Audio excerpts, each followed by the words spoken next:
Si tu ne travailles pas, mon gars, si tu n'agis pas de telle sorte à ce que les gens se disent Mon Dieu, mais comment ce gars fait-il tout ça? Si tu ne travailles pas à ce point, à un niveau hors norme, une action massive, une éthique de travail énorme qui va créer ta force, tu dois avoir cette discipline de vie. C'est juste un chemin. C'est un chemin normal que les gens considèrent anormal.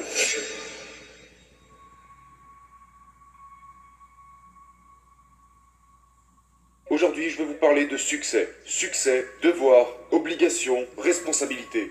Si vous approchez le succès d'une quelconque autre manière, la plupart des gens pensent, eh bien, si l'économie fonctionne, je réussirai. Je réussirai quand cette chose arrivera. Si je gagne à la loterie, je réussirai. Écoutez, vous ne réussirez pas tant que vous ne l'exigerez pas. Ça ne marchera pas si vous ne l'affirmez pas. Si vous ne dites pas, c'est à moi, c'est important, vous ne réussirez pas. Je sais de quoi je parle. Parce que je l'ai vécu. J'ai passé les 25 premières années de ma vie comme un spectateur, à regarder les autres réussir et à me demander pourquoi je n'y arrivais pas. Le succès est votre devoir. C'est votre obligation et votre responsabilité. Près de 90% des directeurs de vente disent qu'ils n'ont pas le temps. Et une fois encore, ça remonte à... Si vous saviez qu'il allait ajouter de l'argent à votre banque aujourd'hui, prendriez-vous le temps de le récupérer? Donc ils le feront, parce qu'ils prennent du temps pour les choses qui leur rapportent de l'argent. Si vous avez un client, espérons-le, si vous avez un client et que vous négociez un contrat avec ce client, et que vous avez un gros hamburger devant vous, j'espère vraiment que vous allez mettre le hamburger de côté pour travailler, parce que la priorité est de faire de l'argent.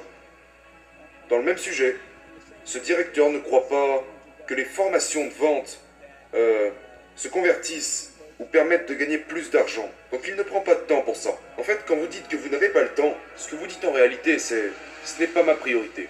Parce que vous ne pensez pas que cela puisse vous rapporter de l'argent. Écoute, tu veux que ton éthique de travail soit si élevée que les gens t'admireront pour ça. Donc je vais te poser une question maintenant. Est-ce que les gens te connaissent-ils vraiment grâce à ton incroyable éthique de travail? Si tu ne peux pas répondre oui à cette question, mon gars, tu ne fais même pas partie du top des 10%. Tu dois arriver au sommet. Les gens doivent te connaître, pas parce que « Oh, c'est un bon vendeur. Oh, il est bon à ça. Oh, c'est un artiste. Oh, c'est un pianiste. Oh, il a écrit une super, tu sais, histoire. » Les gens ont besoin de te connaître pour une chose en priorité. Il travaille. Il produit. Le gars est là tous les jours. Le gars se met la pression et se pousse lui-même. Parce que la vérité est que, peu importe si vos idées sont bonnes, ou si vos compétences sont bonnes, si tu ne travailles pas, mon gars, si tu n'agis pas de telle sorte à ce que les gens se disent Mon Dieu, mais comment ce gars fait-il tout ça? Si tu ne travailles pas à ce point, à un niveau hors norme, une action massive, une éthique de travail énorme qui va créer ta force, tu dois avoir cette discipline de vie. C'est juste un chemin. C'est un chemin normal que les gens considèrent anormal. Si vous ne travaillez pas à ce niveau-là, vous n'aurez rien. Bâtissez votre éthique de travail. L'éthique de travail. Renseignez-vous. La plus grande lutte était de contourner les gens qui disaient que je pourrais pas le faire. Sérieusement, c'est le plus grand combat. Genre, vous parlez à un gars qui vous dit Ouais, tu peux y arriver. Et le lendemain, vous l'entendez dire aux autres Non, c'est un malade, il y arrivera jamais. Vous savez, il y a si peu de gens qui vous diront de le faire. La plupart vont vous dire Économise ton argent. Protège-toi. Fais attention. Ne prends pas de risques. Prendre des risques est la meilleure façon de les éviter. Donc, la plus grande bataille que j'ai dû mener a été menée contre ma famille. Les personnes les plus proches de moi étaient en réalité les plus dangereuses. À chaque fois que je sortais pour faire un nouveau deal, tout le monde me disait « Mais tu n'as pas besoin de faire un truc pareil. Tu dois avoir du carburant dans ton tank. Mais sache que dès que tu voudras accélérer, il y aura quelqu'un à l'arrière qui te dira « Sois prudent. » Mais personne n'aime être dérangé par les passagers de la banquette arrière, d'accord? Donc ils sont assis à l'arrière et ils exerceront toujours une pression mentale sur les freins quand vous essaierez d'accélérer. La négativité est juste négative. Il n'y a pas d'argent, il n'y a pas d'avenir en étant négatif. Donc quelle est la solution? Tu sais, je ne peux pas faire ça, nous ne pouvons pas faire ça. Ça ne peut pas arriver, c'est pas possible. Oh mon Dieu, les taxes sont trop élevées, les taxes sont trop... Tu es pessimiste, mon gars. C'est négatif, c'est négatif. Regarde, il y a tellement d'abondance dans la négativité qu'à proprement dit, ça devrait vous suffire pour vous faire comprendre qu'il n'y a pas de valeur là-dedans. Vous devez vous engager à servir. Vous devez vous engager genre, hey, j'ai une cible. Je sais que lorsque nous n'atteignons pas les objectifs ici dans mon bureau, la première chose que je demande, sans tenir compte du service internet, de mon service de comptabilité, ou de l'équipe de vente, je vais poser une question. Quelle est la cible? Pas de cible, pas de vente. Donc si vous avez un rôle, si vous êtes dans le service ou peu importe, assurez-vous d'avoir une cible et évaluez cette cible chaque heure. Si vous voulez vraiment des résultats, évaluez votre cible toutes les heures en vous posant la question qu'est-ce que nous avons fait dans les 60 dernières minutes. Je vous le promets, faites ces deux choses simples. N'apprenez même rien sur la façon de vendre quoi que ce soit. Ayez une cible, évaluez-la toutes les heures et je vous garantis que vos ventes vont exploser. Dans toutes les entreprises que je possède, j'ai entre 4 et 5 sources de revenus par entreprise. Je ne vais certainement pas dépendre d'un seul produit. Une fois que je reçois les bénéfices de ces 4 flux provenant d'une de mes entreprises. D'accord? Par exemple, dans cette entreprise, c'est un projet en ligne appelé Cardone University.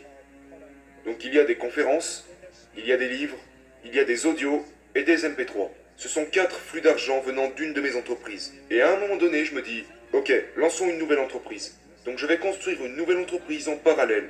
Comme un skieur, d'accord? Je ne veux pas que les skis se croisent. Je veux qu'elles soient parallèles. Afin que tout ce que je ne peux peut-être plus faire dans cette entreprise, je vais l'externaliser à un partenaire, en construisant une deuxième entreprise. Ensuite, une fois que ces deux skis sont en harmonie, peut-être que je vais bâtir une troisième entreprise ici pour laquelle j'ai une passion qui n'a rien à voir avec les deux premières entreprises. Ce n'est pas de la diversification, c'est un accroissement puissant de flux monétaires. Et quand j'investis dans cette troisième entreprise, je vais prendre l'argent des deux premières entreprises et dire, s'il y a une bonne affaire, foncez. Mais si vous n'êtes pas sûr de vous, n'y mettez pas un seul centime. Il y a tellement d'erreurs que font les vendeurs, je pense qu'ils doivent revenir aux fondamentaux. Mais vous ne vendez même pas des solutions, je veux dire. Avant même cela, je dirais que la plus grosse erreur est que les gens ne sont pas stimulés par ce qu'ils font. Ils ne sont même pas actifs. Ils ne montrent aucun intérêt pour le processus. Et ils perdent leur intérêt. Dernièrement, j'étais à Barcelone. Je passais devant une boutique et je regardais une montre depuis dehors. La boutique n'était pas fermée. J'aurais pu acheter cette montre. J'avais les moyens de l'acheter. Donc je me promenais dans la boutique pendant mes vacances et je regardais cette montre. Je savais exactement quelle montre je recherchais. Et quand je suis parti, ma femme m'a dit qu'aurait-il pu faire pour conclure la vente? Et j'ai dit qu'ils auraient pu continuer de croire qu'ils pouvaient me la vendre. Ils auraient pu garder cet état d'esprit. Ce que je veux dire par là, c'est que si vous n'êtes pas intéressé, si vous ne pensez pas pouvoir conclure une vente, vous ne vendrez rien. Donc la principale erreur que commettent les vendeurs et les gestionnaires dans leur boutique est qu'ils supposent faire des ventes à certains jours plutôt que d'autres. Je vais dans chaque opportunité, avec chaque client potentiel, chaque appel téléphonique, peu importe à quel point la vente peut être complexe ou ordinaire. J'ai la conviction que je peux vendre ce produit, ce jour-là, à tout moment. Exploitez votre potentiel, pas votre quota.